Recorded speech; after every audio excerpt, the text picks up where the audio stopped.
Really, Olivia? Still wearing the same jacket from last year? My sister Amanda's voice dripped with fake concern across our parents' massive dining table. I could give you some of my old designer pieces if you're struggling. I adjusted my supposedly unfashionable jacket, hiding my smile behind my wine glass. At 34, I'd grown used to being the family's designated failure, the perpetual disappointment who just couldn't seem to get it together according to their standards. Now Amanda, my mother chimed in, her diamond bracelet catching the light as she reached for the bread basket. Not everyone can be as successful as you and Michael. She shot me that familiar look of resigned disappointment. Some people just take longer to find their path. My brother Michael, fresh from buying his third luxury car this year, couldn't resist joining in. Speaking of paths, when are you going to upgrade from that apartment, Liv? The one with the, he paused dramatically, window air conditioning. The horror in his voice made me want to laugh. If only they knew about the papers in my bag, the ones I'd signed just this morning. I like my apartment, I said simply, taking another sip of wine. It's cozy. Cozy, Amanda scoffed. That's poor people speak for small. Our father, usually buried in his phone during these monthly family dinners, looked up briefly.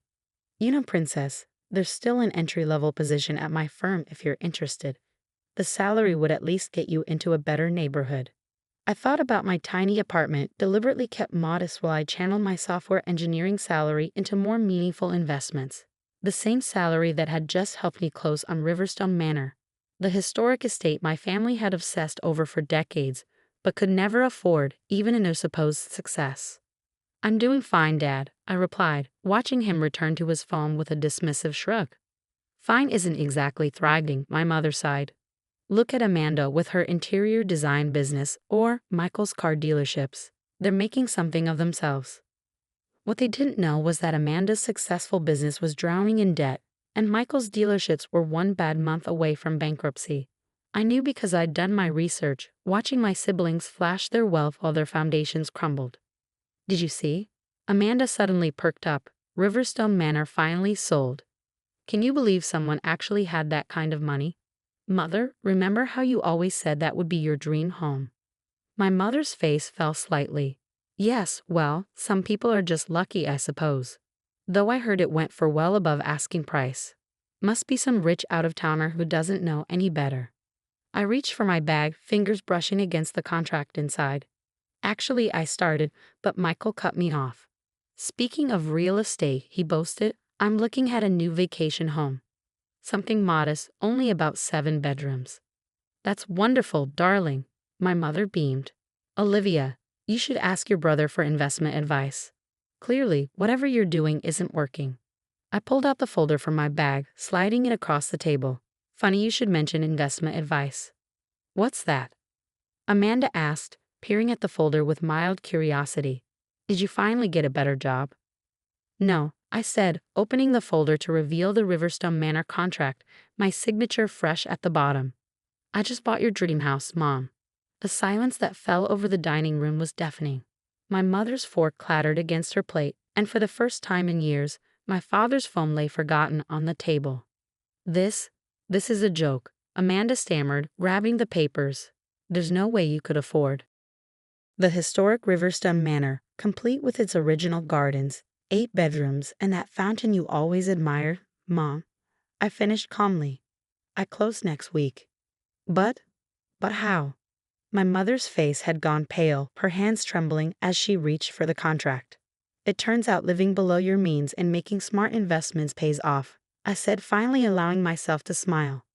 Oh, and that struggling software engineering career you've all been so worried about, I'm actually quite good at it.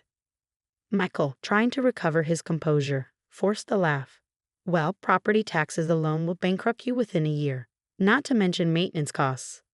All accounted for, I cut him off. Unlike some people, I don't buy things I can't afford. The look of shock on their faces was worth every snide comment, every dismissive gesture, every pitying glance I'd endured over the years. But this was just the beginning. They had no idea what else I had in store for them. The next week passed in a blur of frantic calls and unexpected visits. Word had spread through our family's gossip network like wildfire. Quiet, unsuccessful Olivia had bought Riverstone Manor. My phone buzzed constantly with messages from relatives I hadn't heard from in years. Aunt Patricia, who'd snubbed me at last year's Christmas party, suddenly wanted to catch up over coffee. Cousins who previously ignored my existence were now flooding my social media with friend requests.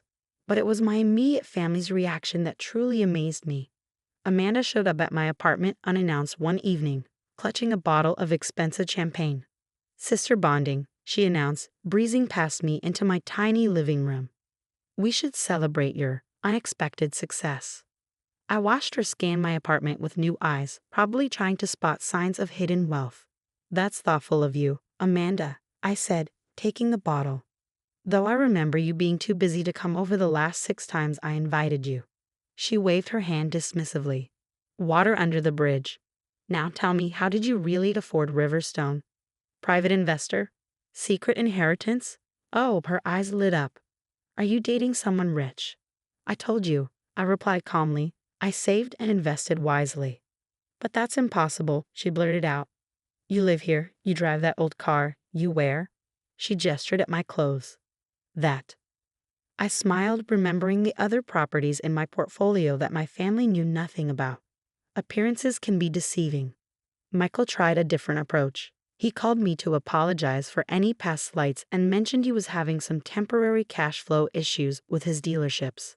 "Nothing serious," he'd assured me, "but if you're interested in a partnership opportunity—" Sorry, I cut him off. "My investments are already allocated."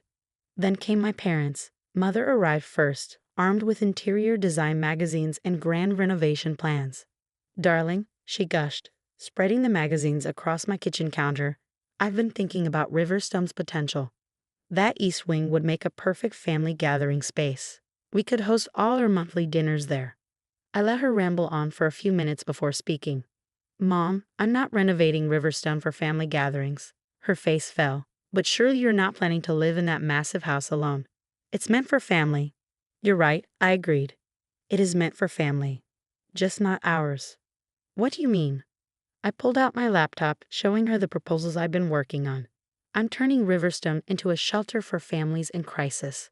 The East Wing will house single mothers getting back on their feet. The West Wing will be transitional housing for families escaping domestic violence." My mother's face went through several shades of pale. "You're turning our dream house into a shelter." "Your dream house," I corrected her.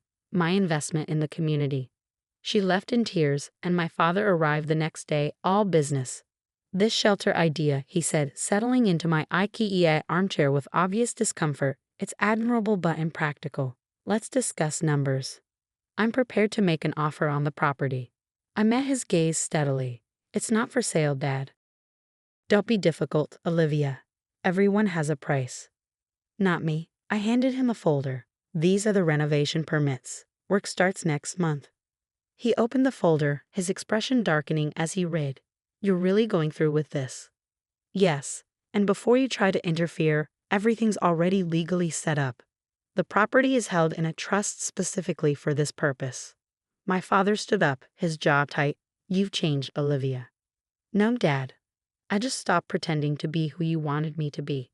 As he left, I thought about the years I'd spent being the family disappointment, how they dismissed my choices, mocked my lifestyle, and underestimated my capabilities. They'd been so focused on appearances, on impressing their social circle with visible displays of wealth, that they'd never noticed me quietly building something meaningful. That evening, I drove to Riverstone Manor, parking in front of the grand entrance that had so captivated my mother. The sunset painted the old stones in warm gold, and for a moment, I could picture it as my family had always imagined it, a showcase of wealth and status, a monument to success as they defined it.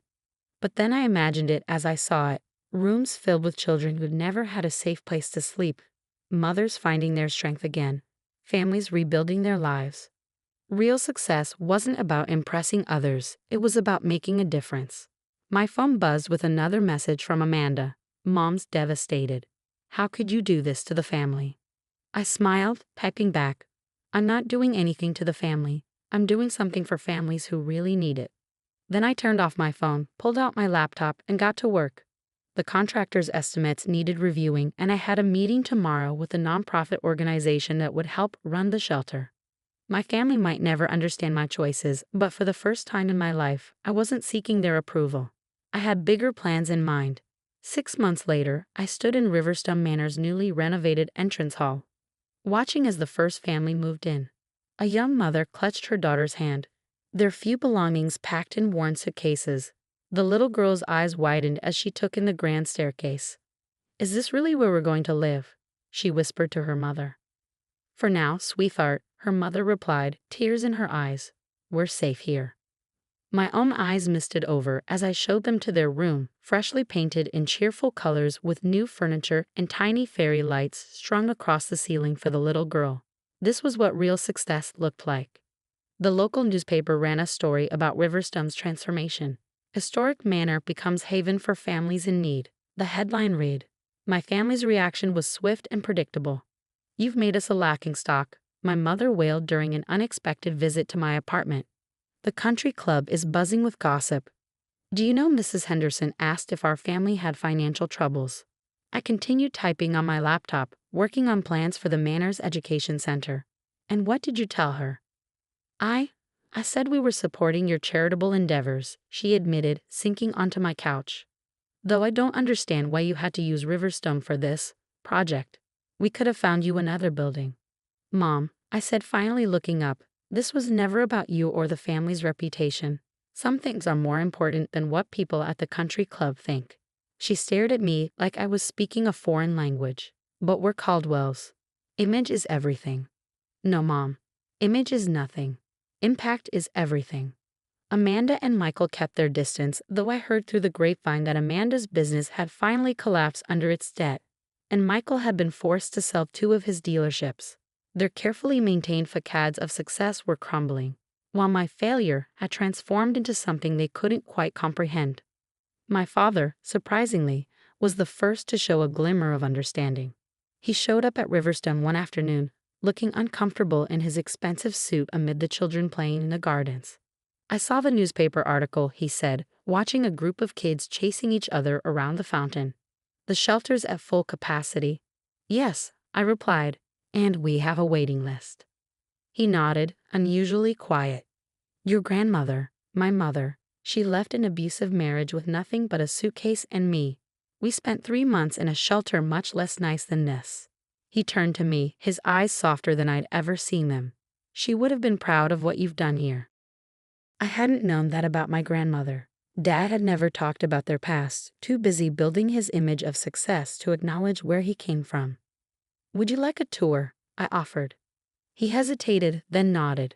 As we walked through the manor, I showed him the education center where residents could take GED classes, the computer lab for job searches, the playroom filled with donated toys and books.